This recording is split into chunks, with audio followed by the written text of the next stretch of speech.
નમસ્કાર, Selvi teaching creation YouTube ચેનલમાં તમારું સ્વાગત છે. આજે આપણે ધોરણ 9ના પ્રકરણ 1માં સંખ્યા પદ્ધતિમાં સ્વાધ્યાય 1.4ના મહત્ત્વના દાખલા જોશું.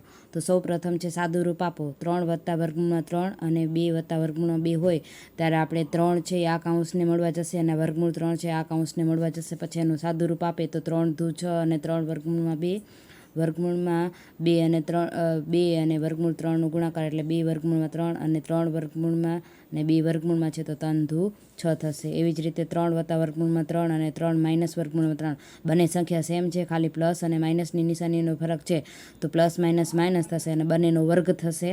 3નો વર્ગ 9 થશે અને વર્ગમૂળનો વર્ગ કરવા જાય તો વર્ગમૂળની નિશાની નીકળી જાય એટલે 9માંથી 3 જશે તો 6 થશે. એવી જ રીતે વર્ગમૂળ 5 + વર્ગમૂળ 2 આખા કૌંસનો વર્ગ છે તો નીતિશમનો ઉપયોગ કરીએ તો a + 2 આખા કૌંસનો વર્ગ એટલે a² + 2ab + b નો વર્ગ એટલે વર્ગમૂળ 5નો વર્ગ + 2ab અને પ્લસ વર્ગમૂળ 2નો વર્ગ. 5નો વર્ગ કરીએ વર્ગમૂળમાં તો વર્ગમૂળ નીકળી જાય એટલે 5 વધશે +2 અને વર્ગમૂળમાં 5 અને 2 છે તો 5 × 10 એટલે 2 અને વર્ગમૂળનો 2નો વર્ગ થશે 2 તો 5 ને 2 7 થશે તો 2 વર્ગમૂળમાં 10 + 7 થશે. એ જ રીતે વર્ગમૂળ 5 - વર્ગમૂળમાં 2 અને વર્ગમૂળ 5 + વર્ગમૂળમાં 2 તો પ્લસ અને માઇનસની નિશાનીની અલગ છે તો આપણે નીતિશમનો ઉપયોગ કરીએ કે જ્યારે a - b અને a + b હોય ત્યારે એનો વર્ગ - બીનો વર્ગ થશે તો વર્ગમૂળ 5નો વર્ગ ઓછા વર્ગમૂળ 2નો વર્ગ. વર્ગમૂળનો વર્ગ કરવા જાય ત્યારે વર્ગમૂળ નીકળી જાય છે અને 5 - 2 એટલે 3 મળશે. એવી જ રીતે વર્ગમૂળ 9.3ને આપણે સંખ્યા રેખાઓ પર દર્શાવો તો સૌ પ્રથમ કેવી રીતે કરવું તો સૌ પ્રથમ 9.3નું માપ લઈ અને a થી b સુધીનો રેખાખંડ દોરવાનો અને 1 સેન્ટીમીટર લંબાવીને c સુધીનું માપ લેવાનું એટલે a થી cનું ટોટલ માપ થશે 9.3માં 1 સેમી ઉમેરી એટલે 10.3 થશે. પછી a થી cનું મધ્ય બિંદુ લઈ અને આપણે O કેન્દ્ર આપવાનું છે એટલે કે 10.3 / 2 કરીએ એટલે આપણે અહીંયા O કેન્દ્ર મળશે. O થી ત્રિજ્યા લઈ અને આપણે એક ત્રિજ્યાવાળું એક અર્ધ વર્તુળ દોરવાનું છે અને જેનું નામ આપણે અહીંયા કને B થી લંબ દોરશું તો એનું નામ આપશું આપણે D એટલે O થી D અને O થી B એટલે આ એક કાટકોણ ત્રિકોણની રચના થશે. અને જો D થી આપણે આવી રીતે લંબાવીએ તો આપણે વર્ગમૂળ 9.3 આપણે આ રીતે જવાબ મળે છે. તો સૌપ્રથમ આપણે સાબિત કરવા માટે એના મુદ્દા લખવા જરૂરી છે કે સૌપ્રથમ AB રેખાખંડ લીધો છે જેનું માપ છે 9.3 સેમી અને B થી C 1 સેમી લંબાવેલો છે. હવે A થી Cનું મધ્યબિંદુ O લઈ એટલે એ રચવાનું છે અને મધ્યબિંદુ O થી Cનું લઈને અર્ધવર્તુળ રચ્યો એટલે કે આપણો BD લંબ AC બનશે. BD એટલે કે આ BD છે એ ACનો લંબ કહેવાય છે. તો OD એ વર્તુળની ત્રિજ્યા બનશે. તો OD છે એટલે આપણું કે આ ત્રિજ્યાનો માપના લીધે કર્યું છે એટલે 10.3 એનું માપ થશે. યાદ રાખજો OD છે એ આપણે ત્રિજ્યાના આધાર લીધું છે એટલે OD આપણું માપ થશે 10.3. હવે આપણે આ ત્રિકોણ રચ્યો છે એટલે પાયથાગોરસમાં આપણે બેઝની જરૂર પડે અને લંબની જરૂર પડે તો આપણી પાસે કર્ણ આવી ગયો છે પરંતુ બે બાજુ શોધવી જરૂરી છે. જો BC આપણો 1 હોય તો આ સાઈડનો ભાગ કેટલો હશે એ આપણે શોધવો બહુ જરૂરી છે.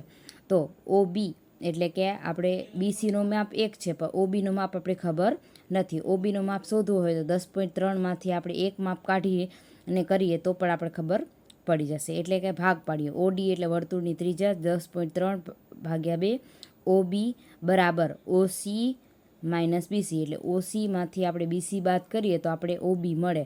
તો OC એટલે આપણો કેટલો છે તો કે 10.3 / 2 અને -1 સેન્ટીમીટર આપણે બાદ કરીએ તો આનામાંથી આપણે OBનું માપ મળશે એટલે કે 10.3માંથી 2 જશે એટલે 8.3 / 2 એ આપણે OBનું માપ મળ્યું એટલે મતલબ બેઝ મળી ગયો.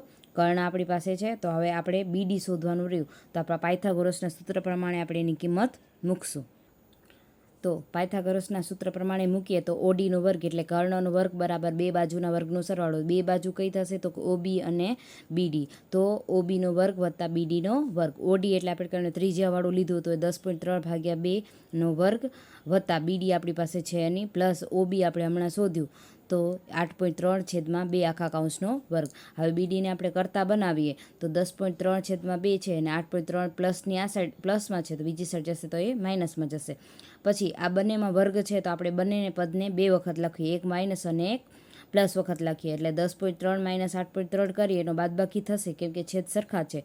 તો આપણે જવાબ મળશે 10.3માંથી 8.3 જશે તો 2, 2ના છેદમાં 2 એટલે 2 ઉડી જાય એટલે 1 વધશે. એવી રીતે 10.3 વત્તા 8.3 કરીએ તો આપણે 18.6 મળે. 18.6 ભાગ્યા 2 કરો એટલે એનો જવાબ મળે 9.3 એટલે કે BDનો વર્ગ બરાબર 9.3. જો આનો વર્ગમૂળ નથી નીકળતો તો આપણે એને BD વર્ગ છે એ આને આપી દઈએ એટલે વર્ગમૂળમાં ફેરવાઈ જાય એટલે BD બરાબર વર્ગમૂળમાં 9.3 સાબિત થઈ.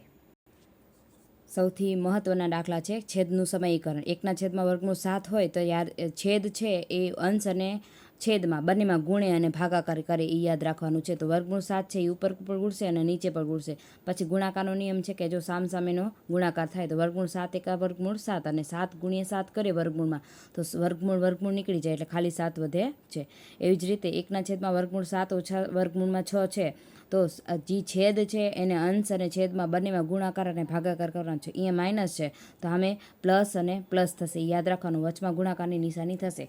તો 1 અને વર્ગમૂળ 7 વત્તા 6 થાય એનો ગુણાકાર થાય તો એ જ સંખ્યા મળે છે, પરંતુ નીચે સેમ સંખ્યા છે ખાલી પ્લસ માઇનસ છે તો આપણે 7નો વર્ગ થશે અને વર્ગમૂળ 6નો પણ વર્ગ થશે. તો વર્ગમૂળ 7નો વર્ગ થશે તો 7 થઈ જશે અને વર્ગમૂળ 6નો વર્ગ કરશું એટલે 6 થઈ જશે. 7માંથી 6 જાય તો 1 મળશે. એવી જ રીતે 1 વત્તા વર્ગમૂળમાં 5 વત્તા વર્ગમૂળમાં 2 છે તો અહીંયા વત્તા છે તો સામે માઇનસ થાય છે. અંશમાં અને છેદમાં આપણે ભાગાકાર અને ગુણાકાર કરવાનો છે એટલે સામેનો ગુણાકાર તો એ જ મળશે પણ નીચે સંખ્યા છે સેમ જ છે ખાલી નિશાની અલગ છે. તો આપણે એ જ કરવાનું કે 5નું વર્ગમૂળ 5નો વર્ગ અને માઇનસ વર્ગમૂળ 2નો વર્ગ. જ્યારે વર્ગમૂળ 5 માઇનસ વર્ગમૂળ 2 અને 5નું વર્ગમૂળ કરીએ એટલે 5 મળે અને વર્ગમૂળ 2નો વર્ગ કરીએ તો 2 મળે છે. 5માંથી 2 જાય તો 3 થશે. જો તમને વિડીયો પસંદ આવ્યો હોય તો ચેનલને લાઇક, શેર અને સબસ્ક્રાઈબ આપી શકો છો.